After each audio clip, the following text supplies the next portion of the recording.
Sexual tension is the subtle, electric current that can make interactions with someone feel charged, exciting, and deeply attractive. When done well, it heightens desire, creates intimacy, and moves two people closer without coercion or discomfort. I repeat, without coercion or discomfort. It's important. The key is to cultivate attraction while fully respecting the other person's boundaries and autonomy. This episode explains what sexual tension is, why it matters, the principles behind creating it, practical verbal and nonverbal techniques, important ethical considerations, consent and respect, common mistakes to avoid, and actionable practice tips. Hi, I'm Robert. I'm your AI guide, backed by therapists who work with men and their everyday challenges. Here you'll get practical steps and clear resources to help you feel stronger, inside and out. So, what sexual tension is and isn't? Basically, it's a buildup of mutual attraction that leaves both people anticipating more. It's characterized by playful banter, charged eye contact, suggestive but not explicit language, and a slow, deliberate escalation of closeness. Crucially, sexual tension requires mutuality. Both parties are engaged and responsive. It's not pressure, manipulation, or persistence beyond someone's comfort level. If the other person withdraws, signals discomfort, or says no, further pursuit is coercive, not flirtatious. Sexual tension matters because it increases attraction. Tension makes interactions memorable and heightens emotional and physical desire. Then, it builds chemistry. Slow, mindful escalation fosters intimacy and shows you can be both assertive and respectful. Then, it reduces the risk of rapid burnout, because gradual attraction tends to create deeper, longer-lasting interest than rushing straight to sexual escalation. And it signals confidence. Being comfortable with ambiguity and not rushing to immediate gratification displays self-control and maturity. But there are some core principles that need to be respected for success, like reciprocity. Both participants should be contributing to and enjoying the interaction. Watch for signs of enthusiasm, curiosity, and return flirtation. Ambiguity and specificity balance are next. Use suggestive language and implication more than explicit statements. Ambiguity provokes curiosity.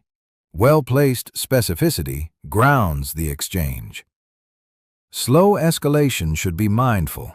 Progress gradually through increased physical proximity, touch, tone, and conversational depth. Rapid escalation can feel pushy. Then, emotional safety is key. Make the other person feel seen, heard, and respected. Safety enhances attraction. People are drawn to those who make them feel secure. Learn how to read behavior and respond to feedback. Nonverbal cues like body language, eye contact, and tone, and verbal cues like short responses or changes in enthusiasm tell you whether to continue or pull back.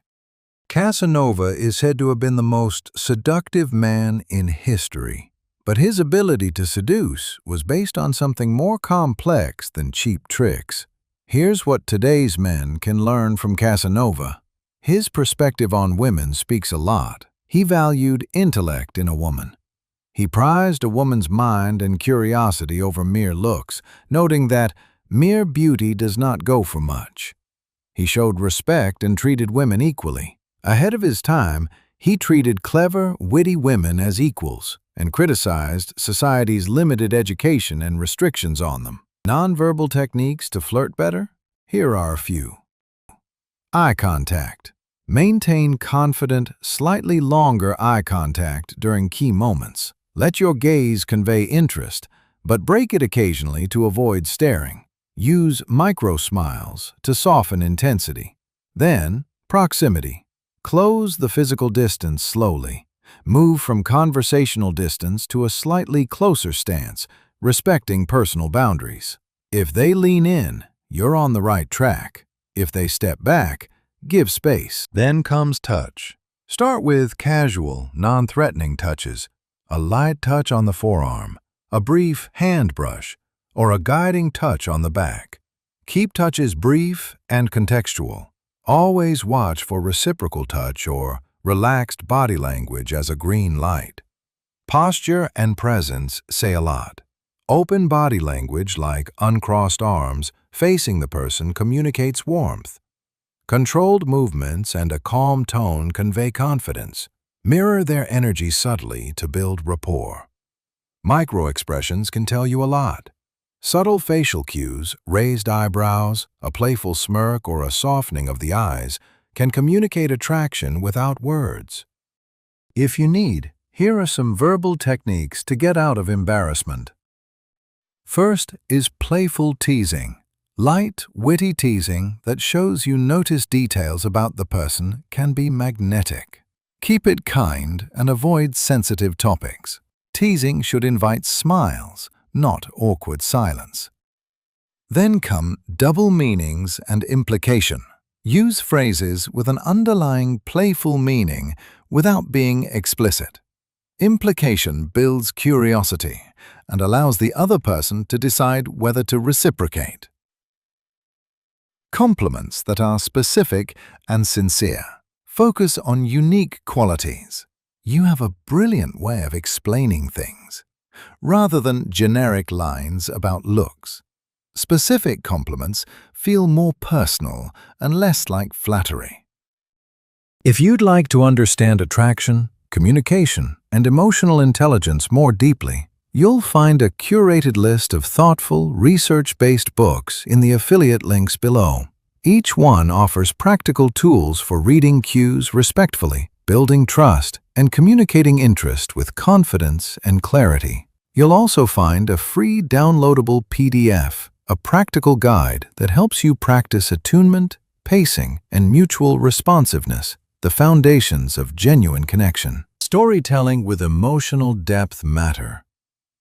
Share short, intriguing stories that reveal vulnerability or adventurousness. This creates connection and opens the door for mutual disclosure.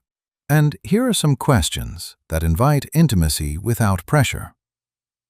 Ask about passions, memorable moments, or playful hypotheticals.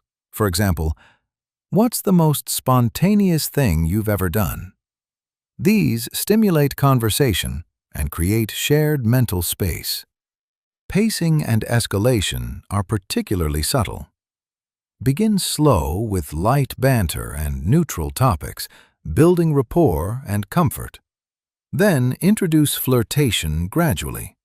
Once you sense comfort, layer in playful teasing, hints of physical interest, and suggestive comments, but avoid being vulgar. Test the waters. Use small, reversible moves, a smile, a brief touch, to gauge reaction. If reciprocated, continue. If not, take a step back. Intensify intimacy. If mutual signals are strong, allow conversations to get a bit deeper. Talk about emotional values, past relationships, or fantasies if the context feels safe. Then, know when to pause. Pulling back slightly at times increases desire and demonstrates self-control. It also gives the other person space to approach or respond, which signals mutual interest rather than pressure. Consent and ethical boundaries are crucial at every step of the relationship. First, consent is ongoing and enthusiastic. Silence or passive tolerance is not consent. Seek clear, enthusiastic agreement before escalating physically or sexually. Second, respect explicit refusals. If someone says no or expresses discomfort, stop immediately and apologize if needed. Pressuring after a refusal is coercion. Third, watch for nonverbal cues indicating discomfort. Avoidance of eye contact, closed body language, withdrawing, or tense expressions are signs to stop. Fourth, consider power dynamics. If one person holds authority or there are significant imbalances, boss/employee, teacher/student, extra caution is required, and pursuing sexual tension may be inappropriate. Fifth, communicate clearly when necessary. When the interaction gets more intimate, use direct language like, "Is this okay?" or "Do you want to keep going?" to confirm mutual interest.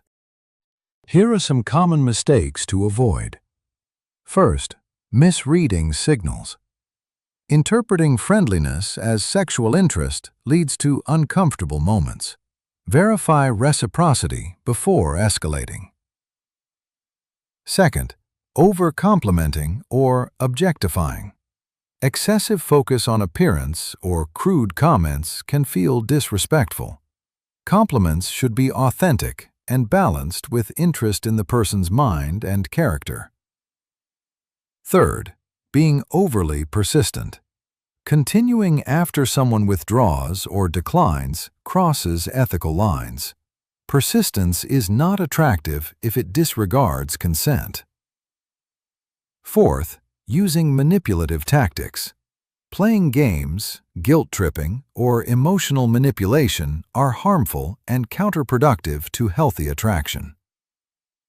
Fifth, relying on scripts. While having lines or themes helps, rigid scripts can feel inauthentic. Stay present and responsive to the person in front of you. Now, a few practical exercises to practice for building tension.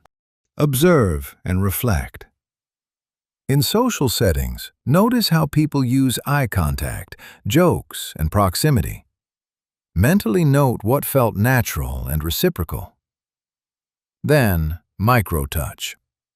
In safe, consensual contexts, friends, or low-stakes settings, practice brief, appropriate touches to build comfort with initiating contact. Observe reactions and learn to read cues. Then comes the conversation depth ladder. Start with small talk, move to personal anecdotes, then to values or humor, and observe where the other person engages more intimately. Role play with feedback can be fun and useful. Practice flirting scenarios with a trusted friend who can give honest feedback on tone, pacing, and appropriateness. Slow down. Deliberately slow your speech and movements during interactions to create tension through anticipation. Notice the effect on the other person. Here are some brief examples for the real life. At a bar, maintain eye contact across the room, smile, and then approach and start with light banter. If the reaction is relaxation and laugh, mirror that closeness with a light touch on the arm while saying something suggestive but not explicit. If you're on a date, share a slightly vulnerable story about a past adventure, then tease gently about the reaction and offer a playful compliment paired with a check-in for comfort, like, "Am I allowed to say you have a beautiful laughter?" While messaging, use short, witty texts that hint at interest, then pause to create curiosity. When the conversation is warm, suggest meeting in person rather than escalating online sexual talk. To summarize, building sexual tension is an art that balances attraction with respect. It's about creating curiosity, deepening connection, and escalating slowly while prioritizing consent and emotional safety. Focus on reciprocity, read signals accurately, communicate clearly when needed, and avoid manipulative or persistent behavior. When practiced mindfully, sexual tension can be magnetic, enjoyable, and the foundation of a meaningful connection. You will find a useful PDF on this topic in the links below to download. Take the step. Say what you feel. See you in the episode where I talk about what women want, science versus internet, in the context of dating and life in general. Please comment below on how this episode is helpful to you and what you want us to talk about next.